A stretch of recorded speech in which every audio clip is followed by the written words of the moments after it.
And one of these days, people are going to get tired of watching me paddle. I've been paddling this river the same way that I would eat a whale, by inviting Mowgli to come along and then cracking jokes until the job's done. Having humor along on the trip moves it from being bearable to being enjoyable. Hello, John Paul Eckstein.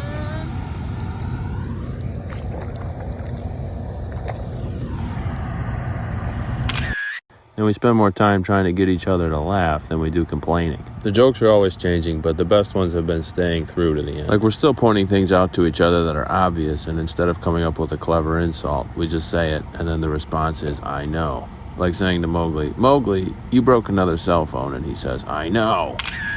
Another one Mowgli's been keeping alive is that the animals don't like me. The joke started up in Minnesota when I was mooing at a bunch of future hamburgers and they started knocking over trees, rushing to get to the barn. The rush startled a nearby herd and then they charged through the woods too, and all we could hear were all these trees crashing down. Now whenever Mowgli sees a flock of birds, he says, oh look, they're holding a council meeting deciding when to do a poop strike on you. He jokes that he can talk to the animals and then he tells me what their names are and what it was they're talking about. Every duck is Larry the duck, every goose is Groovy the goose, eagles he just calls Baldy, and all the generic animals he shouts Leroy. I like yelling at animals in general because I think it's funny, and I'm about 90% sure that they don't speak English. My favorite lately to shout at has been the blue heron, who looks at people like they're a disappointment. The heron always gets uneasy when you look back at it and it takes off in flight, but I like to pretend that it's because I'm shouting, ooh, girl, what you gonna do with all them legs? Leave the area is what she usually does with all them legs. The white American pelicans were more abundant in the north, and every time we see one down here, it's funny to goof that was just the one that was too annoying to bring on the migration, so the rest of the flock just didn't wake them up on the morning that they left.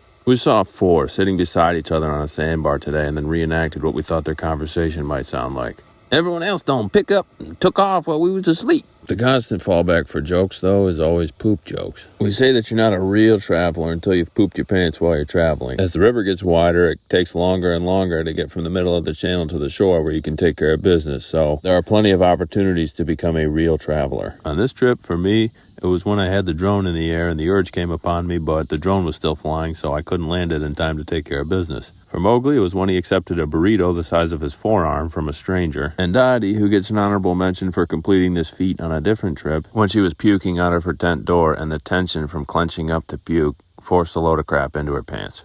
No matter what's happening on the river, we're always doing the same thing in the canoe, laughing. It's the best way to pass the time for 2 reasons. The first is that you get residual joy from the jokes that have already been told, and the second is that your mind is always working on the next joke. So whether you're thinking about the ones that have already been told or the one you're about to tell, you're always thinking about something funny. Like me saying, Mowgli, I didn't put ants in your pants. I put sugar in your pockets, and the ants got into your pants by themselves. Anyway, not much else happened today. We cracked jokes, sweated it out as we paddled, drank water like it was our job, and at the end of the day, put the stakes for our tents down in this sandbar. It's further out in the river, a new spot for us to set up, and we're hoping that it'll be a little bit less buggy with the wind that comes through.